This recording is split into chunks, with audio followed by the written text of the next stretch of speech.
Today, we're welcoming Dr. Alan Berger back again to continue our look at the emotional sobriety and 12 steps we're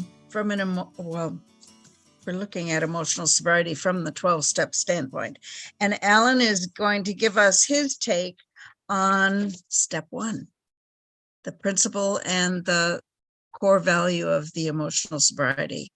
We heard Kaighan speak with us last month about the same thing. And the process is Herb speaks 1 month, then Alan comes the next month, and then the two of them come together. They'll be here in July to talk about it and further share with us. So I am really glad to see Alan, and I know he's glad to see you all and share his wisdom and also his strength and hope. So Alan, I'm really glad to see you. Come on in. Do I have to? I got to unmute myself. So make sure you make me co-host so I can share. We already did. We did. You guys are a step ahead of me as usual. We know you. Well, I hope to be able to shed some light on this very important step in our journey in recovery. I'm not so sure how much strength I can share today.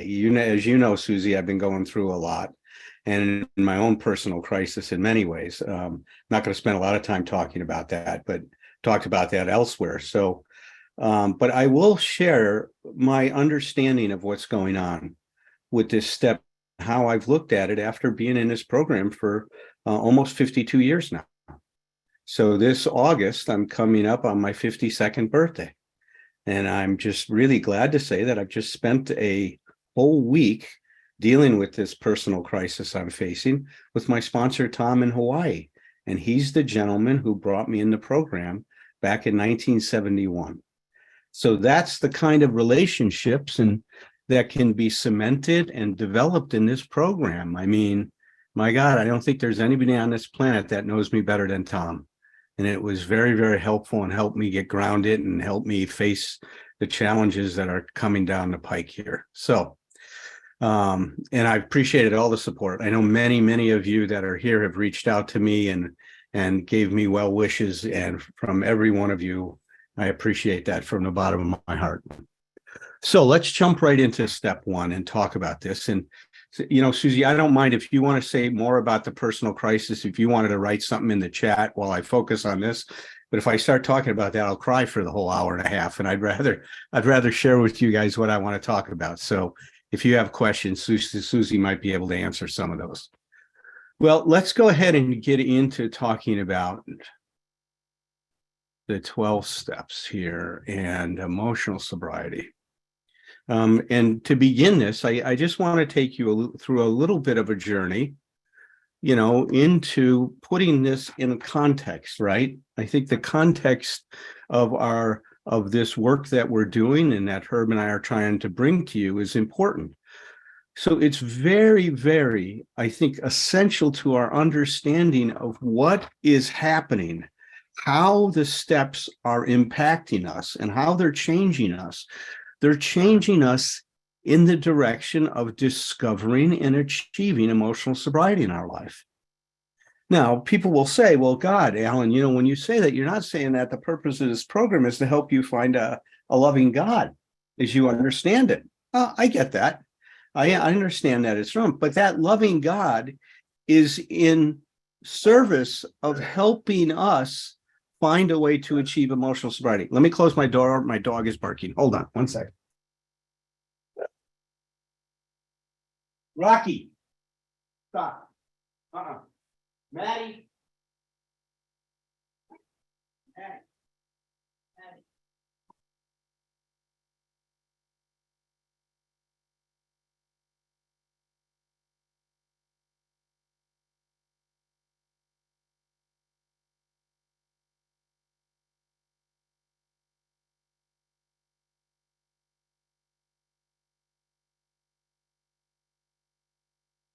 Sorry about that interruption. So as I said, is that what we're looking at here is how do the steps help us discover and achieve emotional sobriety? That's the purpose of this workshop that Herb and I are going to be doing for maybe the rest of our lives. Who knows? It seems like we're here forever now. And we want to continue to be here with you guys as long as that's possible. So Bill even stated this in the 12 and 12 when he said, here we begin to practice all the 12 steps of the program in our daily lives so that we and those about us may find emotional sobriety. So, excuse me, that's the explicit, right, goal of the program, is to discover and to find and integrate these principles of emotional sobriety into our daily lives. You know, I'm sure needing to do that in my life today, and these things are lifesavers for me. So what is emotional sobriety? Well, I think it's a practice that evolves an I'm okay if consciousness, which is where I think we all start our life from, into a consciousness that says I'm okay even if. Now, it sounds like that jump should be so easy from I'm okay if to just adding one more word, even if, right? Well, that word even is a big, big word. It's a big, big word, and it's going to take a lot of work on ourselves, a lot of work about our attitude, a lot of work about our perception to be able to develop a consciousness that creates that kind of an emotional freedom. And that's what our work is about.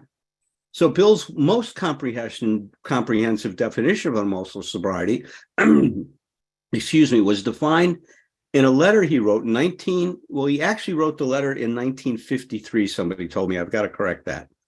And it was published then in the AA Grapevine in 1958. They changed a few things on it, but for the most part, it's intact.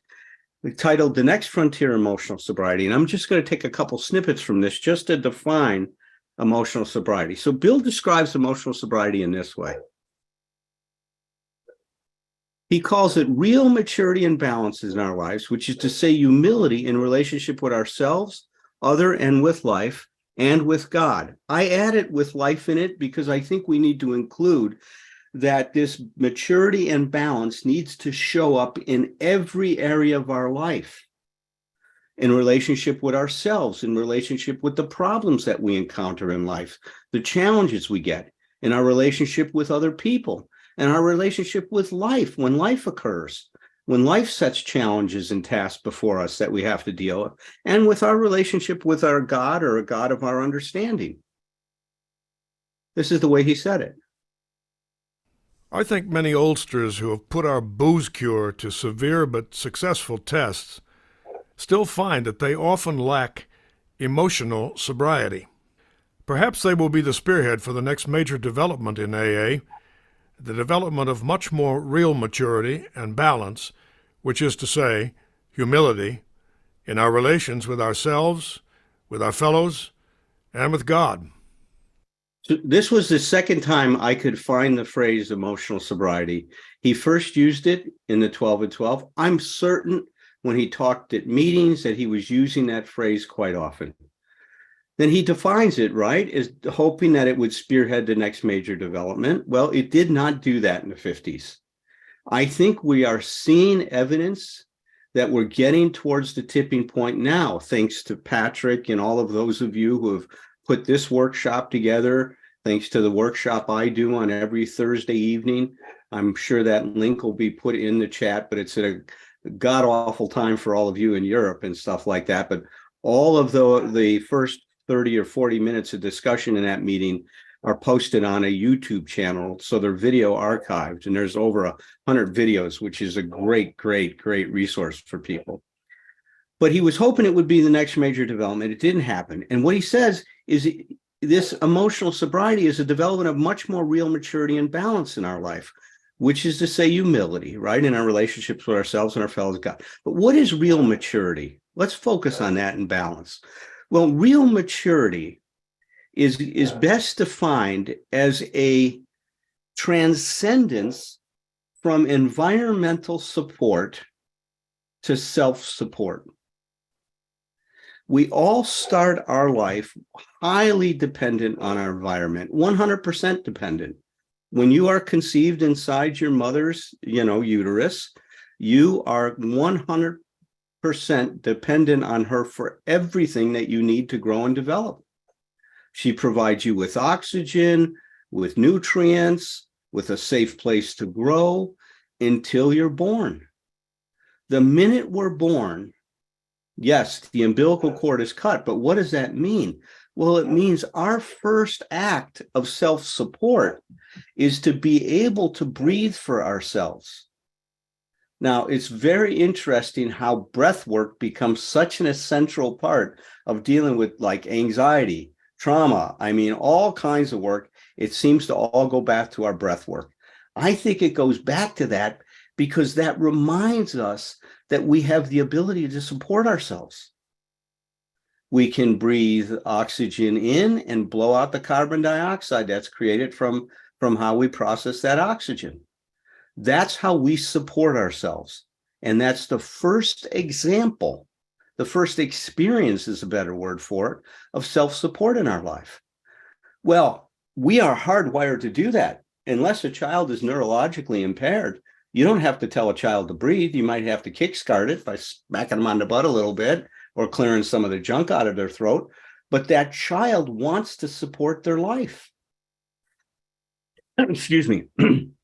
As you're going to see throughout this talk, I think that's our first experience with this life force inside of us that moves us towards greater and greater differentiation or actualization of self in our life. You and I are born with that. I think of it as God-given. That is God within us, moving us towards wholeness. The spiritual people would say moving us towards holiness, towards becoming complete.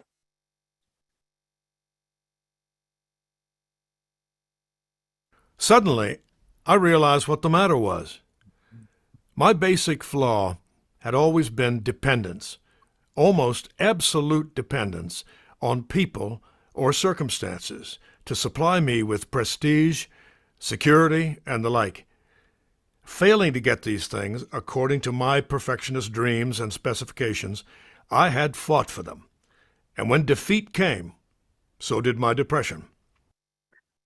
Well, this was the aha moment that Bill had, and that really started to propel him in the direction of emotional sobriety.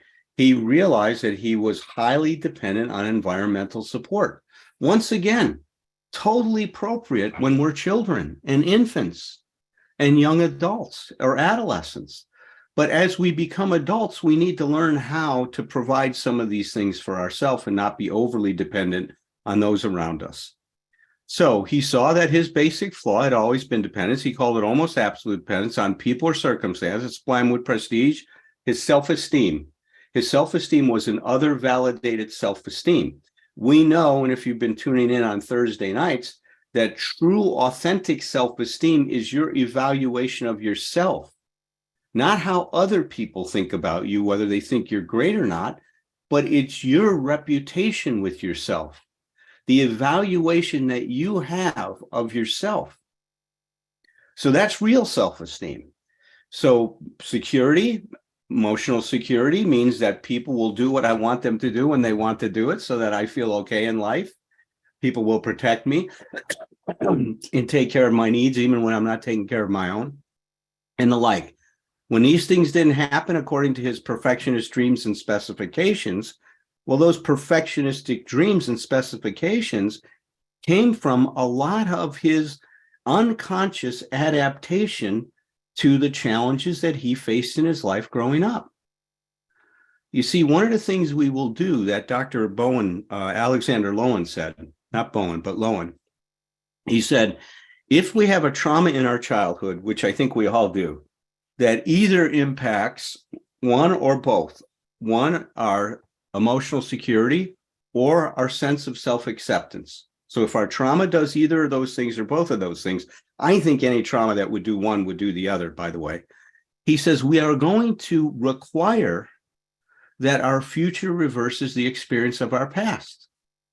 You see, that's what we call a characterological adaptation to trauma.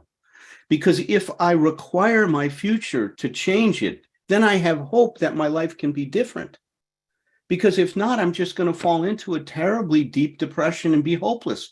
This is why we see such an increasing number of childhood suicides, because the kids have given up that there's any possibility of a better future. They're unable to do that. Now, later on, what we realize, and this is what relationships are for, and part of what I'm going through in my life, is that all of these unconscious compromises and rules that we set up end up colliding with reality. Now, if you're in a relationship that it is able to see the value in working through that, then you get to work on dealing with that and growing together. But that's not always possible. One person may or may not be available for that kind of work, and then it's just unfortunate. You got to wait for the next opportunity, and they will come. Trust me, they will come. This keeps circling around until you deal with it. That's one of the things we know. Freud used to call it the repetition compulsion. He thought it was based on a pathological adaptation. But those of us that are humanistic psychologists see that repetition as just another opportunity to finally get some resolution on these things that are unresolved for us. So Bill, fought for things. He tried to get people to do it his way. And when he got defeated, he got depressed. Some of us get depressed. Some of us get angry. Some of us both get depressed and angry. Some of us throw in the towel. We have all kinds of reactions to when things don't go our way. But the bottom line is, oftentimes what we do is we object to it. We say this shouldn't be happening to me. And we end up throwing a pity party. Oh my God, look at how much I've been victimized. Look at how terrible things are. That's unfortunate, because when we're doing that, then we're not putting our energy into coping with what is. And the only way to resolve some of these things is to get busy with what is, not with what should be. The what should be's or the should demands on life will not help you grow yourself in this direction. Ernie Larson is saying something very similar. I'm a big fan of Ernie Larson. We've lost him a number of years ago to cancer, but he's just left us a wonderful resources and books on recovery. And one of the things he says in stage 2 recovery, which he says stage 2 happens after stage 1, which is breaking the bonds of our addiction. Stage 2 is learning how to deal with life, learning how to love, learning how to have healthy relationships. Says dealing with the mountain of living is what stage 2 recovery is all about. Is about getting on with life by facing those patterns, habits, and attitudes. That's what Bill was talking about when he talked about his absolute dependence. The patterns, habits, and attitudes that are created by that absolute dependence. If you have not done an inventory on that, I would encourage you to sit down and try to start reflecting on how has your emotional dependency created certain patterns in your life? What habits do you follow from that dependency? And what kinds of attitudes is that developed or created in your life? He says now you can get on with life by facing those patterns, habits, and attitudes that control your life, and which for perhaps the first time you are clear-headed and sober or emotionally sound enough to face, or insufficient amount of pain. I will add that now, since that's part of the journey that I'm on. So let's talk about unpacking this process that leads to emotional sobriety when we work the 12 steps now. How can we start to tie this together? Well, if we look at these first 3 steps, which in my opinion really form the foundation, we're trying to put the foundation of our life on what Bill likes to call a firm bedrock. Something that creates I'll use the word unshakable, but that gives the wrong impression that somehow we're not knocked off balance, that somehow we're going to be invulnerable.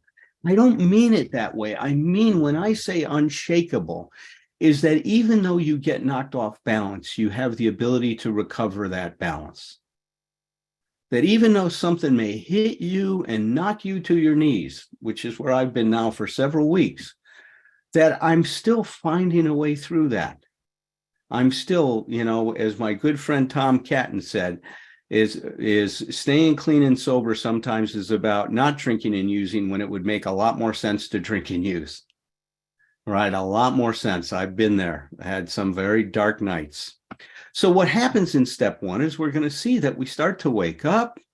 We have now a ruthless or radical honesty about really what's true in our life. We have to develop some hope, and that we make a decision to develop a new consciousness is what's happening. But the steps, we need to understand this to understand the power of them. They're sequential and they operate, and they're interdependent, operating from a charge, discharge, charge model. Now, what do I mean by that? Well, each step is going to create a certain amount of emotional charge, a certain amount of energy for you. And we're going to see we get kicked off with step one by a powerful charge. It is totally deconstructs the very foundation that we built our life upon. Well, that throws us, as you're going to see, into an existential crisis. We cannot rely on the things that we were relying on before as a solution.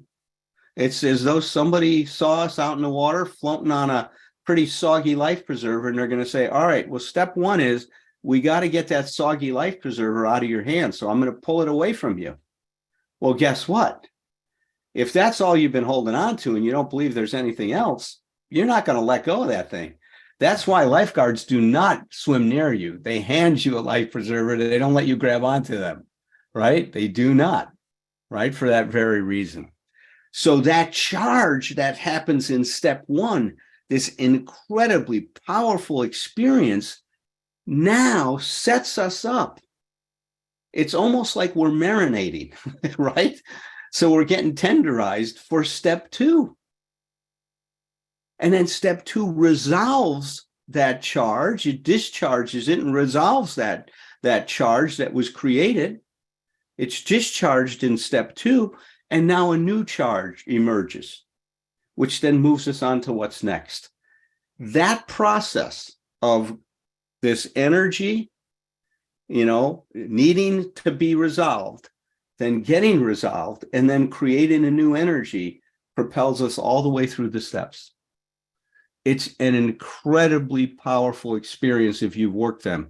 I was with Tom and we both said, my God, after you work these for a while, you don't work the steps anymore. They just work you. I mean, they become so integrated into our life, and that is possible if you consciously work them. So now let's focus on step one. So step one says, we admitted we were powerless over alcohol, that our lives had become unmanageable. Well, oftentimes we say there's two parts to this step. The first one is admitting our powerlessness over alcohol or whatever our drug of choice is, or whether it's an experiential addiction like pornography or gambling. So we have to see our powerlessness over this. Now, what makes that so important? Well, we're going to figure that out here in a minute. But it just doesn't finish with that, because what led us to turning to alcohol was that our life was unmanageable, meaning that we did not have the tools and the experiences that we needed to have when we were developing in our life to be able to meet life and make sense out of it for us, to be able to manage it. Well, you'll see what I mean by that as we go along here. So I see this first step and the therapeutic effect of that. Now, that's how I'm going to be different than Herb. Herb's going to talk to you more from the spiritual side of the matter. I'm going to be looking at the psychological side. So the psychological therapeutic effect of this step is the shattering of the false self and planting the roots of humility into our consciousness by creating an existential crisis. You see that person's head coming apart? That's shattering the false self. I love these images at times.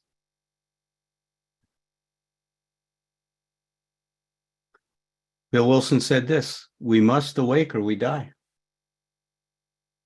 We are inflicted with an illness that if there is not some kind of a solution to it, it leads us to death, insanity, hospitalization, or incarceration. I just worked with a young man, I call him young, excuse me. He's in his late 40s, very successful man. And the family kind of turned to me for a last resort. And unfortunately, I wasn't able to reach him, but I did help his wife tremendously deal with it. But he drank himself to death right before her eyes, drank himself to death. He was drinking over a fifth sometimes a whole gallon of vodka every day, hospitalized many, many times, been in many, many treatment programs, but there was no path. And he didn't wake up and he died. Thank God she woke up. So she was ready. She had a foundation to start to deal with that. Well, this is our solution to our addiction. You know, we never accept the fact that it might not be a good idea to take that cheese off the block, off that mouse trap, right? So instead, what we come up with is clever ways to reduce the harm. Well, maybe if I wear a helmet. So that's a soft cloth helmet. The mouse will try that and get whacked pretty good, and then probably try to find a better material so that they don't get hit as hard.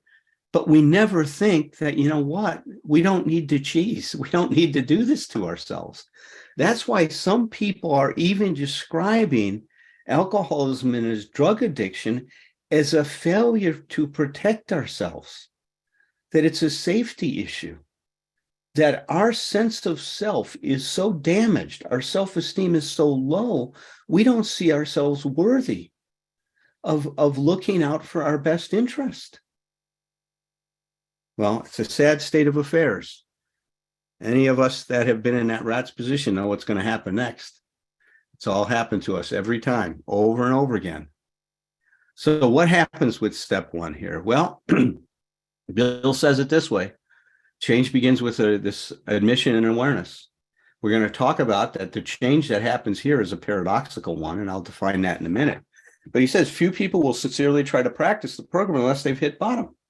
See, what that does is it says I can't rely on what I've been doing as a solution. It's an admission, not as clear as this, but it says I can't solve a problem with the consciousness that created. I can't wake myself up with the information that put me in a trance. It just can't happen. Something new has to happen, and oftentimes it's pain. So total surrender creates this existential crisis. We are reduced in step one to a state of absolute helplessness. Now, most psychologists would go to great lengths to not have you feel helpless. They would talk about your sense of personal agency and try to empower you. But this is sometimes where not trying to help can be very helpful. By surrendering to our absolute helplessness, that we start to experience a paradoxical change. And I'll talk more about that in a minute. So in working this step, we see the fatal nature of our situation. I have an illness that if I don't arrest it, it's going to kill me. But I have no idea how to do that. And not only do I have an illness, but I have no idea how to live a life that's going to create a sense of I'm okay even if. See, that becomes the ultimate problem. I see many people who start off their recovery with the first half of step one, and they don't make it because they haven't looked at the issues regarding step two. A firm bedrock of our program needs to be the acceptance of both our powerlessness and our unmanageability. So Bill said it again, little good could come to any alcoholic who joins AA unless he's first accepted his devastating weakness and all its consequences. There is something I'm unable to control. Now, anyone that steps outside and looks at our experience understands things that happen in our life are outside of our control. A lot of times we can't control the things that are happening. What we end up having to do is to deal with our response to those things. We have to claim the experience we're having and not let it claim us, which is what I'm in the process of trying to wrap my head around it. So all of AA steps ask us to go against our natural desires. They all deflate our egos. I want you to replace ego with false self, right? I want you to think of that. The ego is really what Bill is talking about, a false self. From a psychological perspective, the ego is not a destructive thing. It has a lot of different elements, but it is the way that we make contact with reality. But Bill wasn't using it in the psychological sense. He was really describing our false self when he talked about ego. Oh, look at that. See that fire? Did you feel the heat? Put your hand up to the screen. You can feel the heat from that. every natural instinct cries out against the idea of personal powerlessness. Every natural instinct. I would say every natural or every instinct that is grounded in our false self cries out against it. Because one of the things that happens that in our childhood, when we experience trauma or other situations that may not be at the level of trauma, what we do with that experience is we try to find a way to control things when things aren't going the way we want them to go. So accepting you don't have control over something is tantamount with saying, I'm screwed here. Oh my God, if that's the case, I might as well just push in all the chips now. How can I go on? Doesn't it take away all of my hope? Doesn't it take away any possibility? Now, this, by the way, in my profession, many professional psychologists and psychotherapists are very critical of the AA program. They think we're copying out when we talk about powerlessness. They say that we're abdicating responsibility for our drinking and for our lives. Now, I know from my own personal experience and as a psychologist that what we do in the program is a far cry from an abdication. At this point in my life, I'm taking more responsibility for myself than I have ever done so in my life, ever. And I think you have too if you've been working the steps. So, letting go of this defiant self-reliance, I'll do this, I'll figure this out myself, is really the development, begins the development of some true humility in our life. Dr. Miller, the psychologist I'm working with right now, said to me the other day that alcoholism and other drug addictions are a disease of self-reliance. See, at first, what we do is we become self-reliant. I'm going to deal with this stuff. I'm not going to let anybody hurt me. I'm going to figure this stuff out, or in whatever way we do. And there's a lot of different ways. We rely on self-reliance. He says it doesn't work. He says because the self-reliance cannot heal what caused that wound. It's nurturing and love and a lack of love and empathy and emotional attunement that caused the wound in us. And so any self-reliance is not going to do that. It's going to take us away from what we need, not towards it. And then when our own self-reliance doesn't work, we got to turn somewhere outside of ourselves. And that's when we turn to alcohol, other drugs, sex, people pleasing, whatever it is, food. We got all kinds of ways of trying. And then when that doesn't work, well, we hope if I find the right woman or the right man and they love me, that I'll be whole again. Well, that doesn't work either. Guess what? We're left in the same thing. And then we try to become self-reliant again, and we're back on the merry-go-round, right? See, that's the pattern that we're talking about here. So we've got to find a way to disrupt it. Hopefully, step one will be the beginning of the disruption of that pattern. Now, I said I'm going to kind of put this in the context of how do the steps help us achieve emotional sobriety? Well, emotional sobriety is rooted in our authenticity, which means that emotional sobriety is very important for us to experience who we truly are, and for us to be grounded in the experience of ourself. Now, it's very interesting that Maslow recognized how important it is, right, to discover and to have our life grounded in our true self. He argued that a characteristic must be considered a basic need if it meets the following condition. If you don't have it, if you've lost your true self, it will breed a psychological illness. Well, I think that that's true for each and every one of us. The self that we developed to try to figure out life and stuff didn't work. That's what we're learning in step one. The second thing that Maslow recognized, that if we have it, it prevents illness. You see, I think this is what they're missing in a lot of the alcoholism and other drug addiction, as well as suicide prevention issues, is they're not helping kids get in touch with who they really are, so that that true self, right, can be a protective factor in their life. Because when you don't have it, it's a risk factor. And then the third thing is, and this is what so many of us have discovered in the program that if we restore our true self, it cures our addiction. We would say it arrests it, but some people say I'm a recovered alcoholic. Either way works for me. I don't want to split hairs about it. When I say recovered, I think of it as that you don't have problems anymore, which is, we all know, far from the truth. We have problems now. It's now that we face them in a very different way. So if we have a true self, it will prevent illness. If we lose it, it creates illness. When we restore it, it cures it.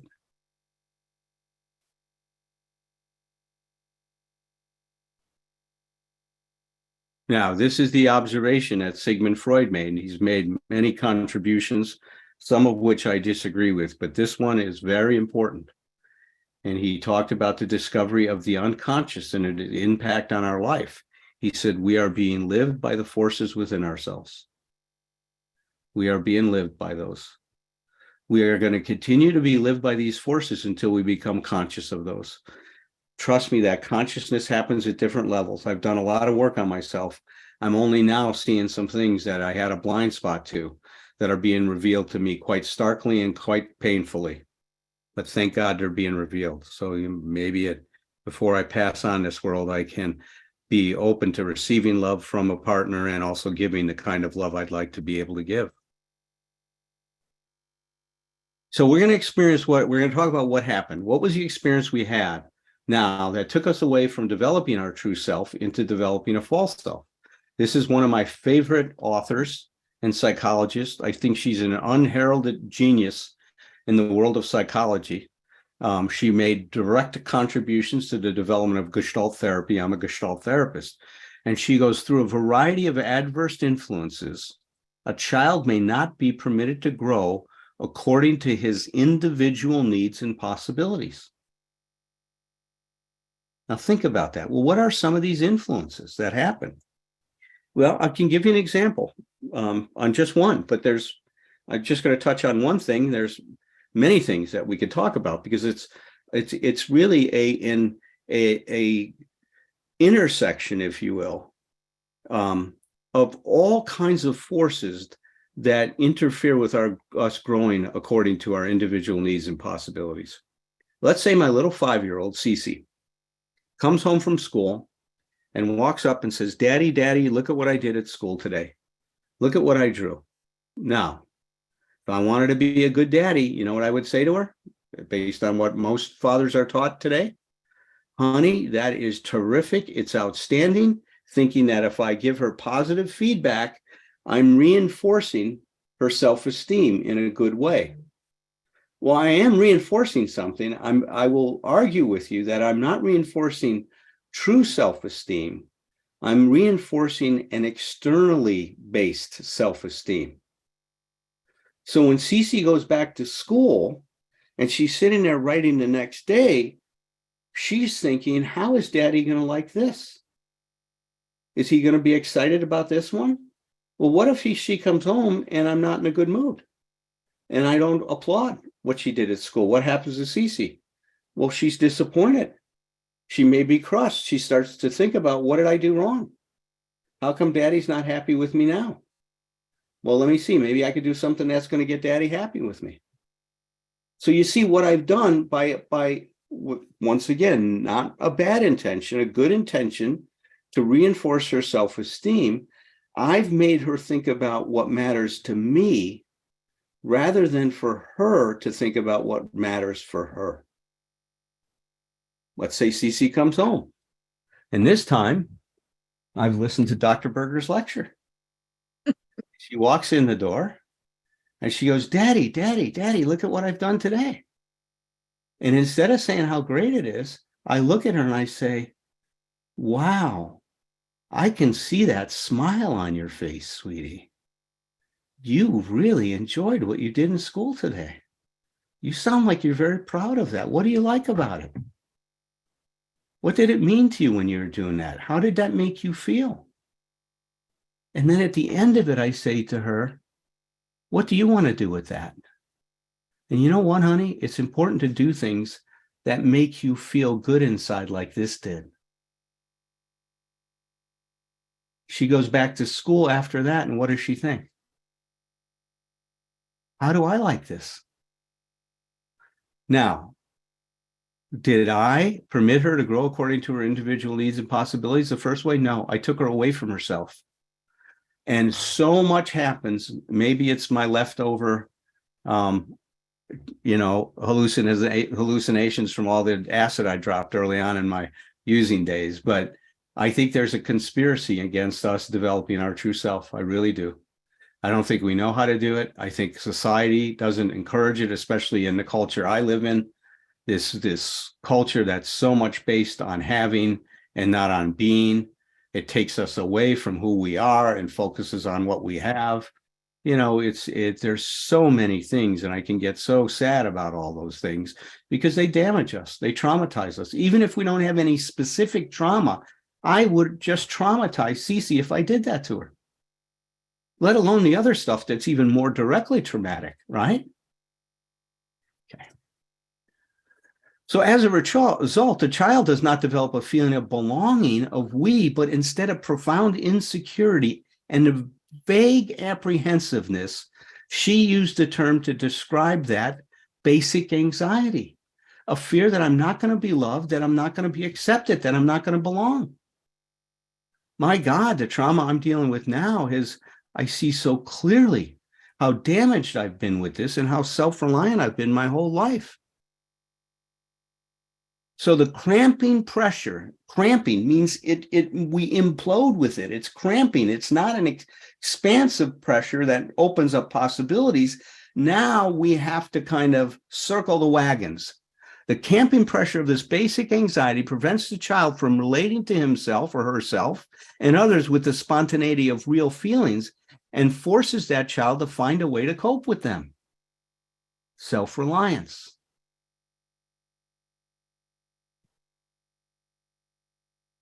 At the core of this alienation from the actual self, because that's what's starting to happen. At a very young age, we start to fragment ourselves. We start to fragment our personality. So this core of this alienation from the actual self is the loss of feeling of being an active determining force in our own lives. We feel now controlled by life and the situations in life and how other people treat us, and then we react to it. We're based on stimulus response at this point in time. We are no longer an active determining force in our own lives. And this can happen subtly. This really happened to me in my marriage at this point in time. I really lost myself.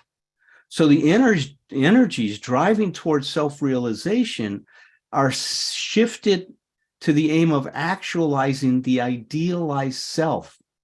That's the false self. The idealized self being the images, the fantasies, the ideas we have. If I could only be this way, I would be okay even if.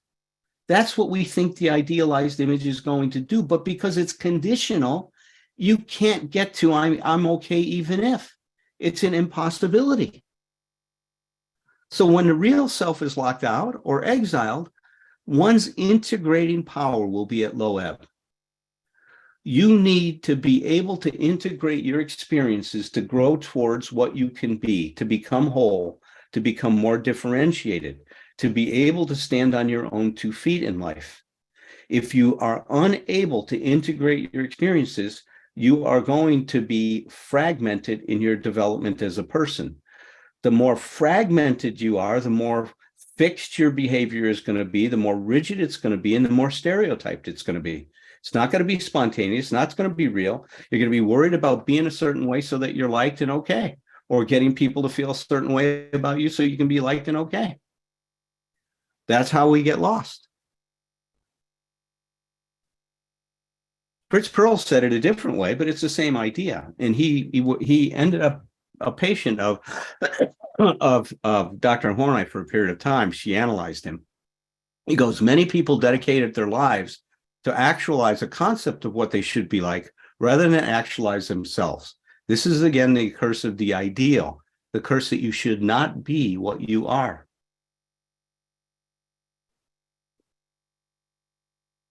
So I just graphically put it in this model. This is how we start out. You could see that in any child. They are free to be themselves. They don't want to be anything other than they are. They're just loving life. And then all of a sudden, the basic anxiety comes in, right? Here it comes. That basic anxiety creates what we call, or what Dr. Horney called, the search for glory. I need to find a solution that's going to make me feel okay. That's the search for glory. If I find it, my life will be glorious. If not, I'm screwed, right? Kind of a thing. That leads us to develop this idealized self, this false self. That false self and the idealized self obviously evolves through life based on our cognitive development, our consciousness, but it is characterized by should demands. And now creates a tyranny of the shoulds. The shoulds run our lives. We don't. This is where we lost the capacity to be a determining force in our own lives. So we get alienated from our true self. My idea is that if we could somehow reach inside of a person and measure the degree of alienation from their true self, we would be able to get a sense of how disturbed a person is, how diseased they are, how self-reliant they've become, how dependent on their environment. Because remember, we change ourselves to be this because our basic anxiety is what? To be loved, to be accepted, to belong. And so we're changing ourselves to manipulate how other people feel about us. That's the goal of this whole operation. When we behave in a way that is not acceptable to ourselves, to our should demands, we hate ourselves for it because it generates so much anxiety that I'm not going to be loved or accepted. And so we have to squash any behavior that falls outside of those, parameters that we set very early on in our life. Just another way to look at the same model that we have, right? That we start with this true self. Then there's this, I want to be loved and accepted. It generates this, I'm afraid no one will love me and accept me. I won't belong. Now we search for that glory. We burn in hell. No, I like these fires, right? You guys feel that? So now it creates this false self, this idealized self. That's our solution. So we have a tyranny of the shoulds. It creates a pride system, and pride, when we are how we should, we reward ourselves. When we're not, we hate ourselves, trying to keep ourselves in line. And that's where the despised self comes in. I love this poem by Rumi. I have lived my life knocking on the door of insanity. Finally, one day the door opens. I realize I've been knocking from the inside. I have lived my life knocking on the door of insanity. Finally, the door opens. I think I'm going to be free, right? Or I think I'm going to finally go in there, but I realize I've been knocking from the inside. I'm crazy. I tell everybody I get a lot healthier the more I realize how crazy I am. I'm really going through that now. But this is what happens. When we finally can start admitting what's going on and what's happening for us, that's when change occurs, not when we try to become something we're not. This was the discovery that Dr. Berger had. He was an early Gestalt therapist, and he talks about the paradoxical theory of change. So change occurs when one becomes what he is, not when he tries to become what he is not. That's what step one does. That's how it propels change. We accept our powerlessness, our unmanageability. Yes, we go kicking and screaming and struggling and resisting before we get it. But once we accept and admit this, we talk all the time on Thursday nights now about how acceptance is a prerequisite for change. And that's what we're seeing here. This is Michael Singer, his book, The Untethered Soul. I love a lot of the things Michael says. We also have some different ideas, but I love this one. He says, if you dare to look at, you will see that you have built your entire life based on the model you have built around yourself. The model of what? The false self and all of the shoulds that come with it. So this is it. We treat ourselves like a bonsai tree. We cut off branches in our idea or in our idealized version of who we should be, our idea that, boy, you're going to love me and accept me if I look like this. But to pull that off, we pay a high price. We lose ourselves. We get disconnected from ourselves. We shut off parts of ourselves that we need to function in life. Instead of becoming alive, we deaden ourselves. We restrict ourselves. We compromise ourselves. We don't know how to really protect ourselves and get our needs met because we're so busy trying to be this self that we think we need to be. The fostering of the phony self is always at the expense of the real self. There's no ifs, ands, or buts about it. We have, each and every one of us, paid a terrible price for this. And it's quite tragic. It's quite sad. I'm hoping that as our consciousness starts to get raised and becomes greater and greater, that we're going to start to be able to help change this world, because the only way this world is going to change is if we change our consciousness. It's not going to change through politics. Politics aren't going to do it. It's going to be through our individual raising of our consciousness. Now, this is what she says happens, which I think is a great insight, and it tells you what the therapeutic value of the 12 steps are.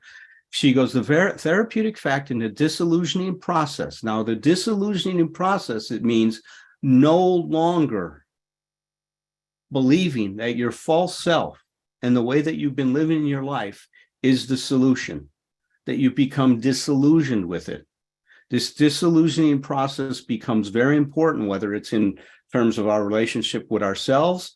I'm learning now that this disillusioning process is an important process that every relationship goes through. And if it's met right, by the way she's talking about it, then it lies in the possibility that when we become disillusioned, it weakens the obstructive forces of the false self. They no longer have the control over us that they once had. We're now at least have reasonable doubt, hopefully more than that by the time we're done with step one, that this is not going to work. And with that, now the constructive forces of the real self have a chance to grow. That's what takes place here. But you can see how important it is that it's based on our acceptance. So this is it. This is how we can grow. Everything that oak tree needed to become what it is today was in this little acorn. Now, yes, the acorn was incredibly, for a long period of time, dependent on the environment to support it before it could support itself. But after it grows into this wonderful tree, it's supporting itself in interaction with the environment. It still needs the environment. It still needs to interact with the environment to take in its nourishment, to take in water, for the photosynthesis process, for all of the things that go on. But every bit of that information lied in that little acorn. And if the acorn was fortunate enough to have all those conditions met, it can grow into this amazing mature tree. That's true for you and I. Same thing. Problem is, none of us get those experiences we need. So we don't get, we may end up looking like that, but because there's also a bit of true self in every false self that we develop. More about that later if it's pro. So this is it. Step one is helping us grow this beginning of recovering ourselves. Now, Bill said it in his letter, we had the cart before the horse, because our solution to life was to control things rather than learn how to deal with things. And when you use controlling everything and self-reliance as a solution, it's going to not work. Just like putting a horse behind the cart is not the best possible form of transportation. So I will end this part with only the best in us can see the worst in us. Only the best in us can begin to see how reliant we have become on this false self and how emotionally dependent that's created us. So Bill said this, and just wrapping this up, is that recovery is dependent upon a spiritual experience set upon a pedestal of hopelessness. This creates our existential crisis. So now I'm in that situation where, look, my life isn't working anymore, right? I'm in trouble. I'm in big trouble. I have no idea what I'm going to do to solve this problem. And so I'm screwed. That's the existential crisis. That creates an existential anxiety, right? That anxiety is like, oh my God, you know, I didn't realize how really messed up I really am. And I am. And I have no idea what's going to happen next. So you see the charge that's being built, right? Oh my God, this awareness of what's really going on and the truth in my life is now, exploding. First it implodes, but now it's going to explode. Oh shit. I'm up the creek without a paddle, we have a saying in America. I'm up the creek without a paddle, and we realize that there's currents that are driving me all over the place. Now what? Now what do I do? Well, that's the setup for step 2.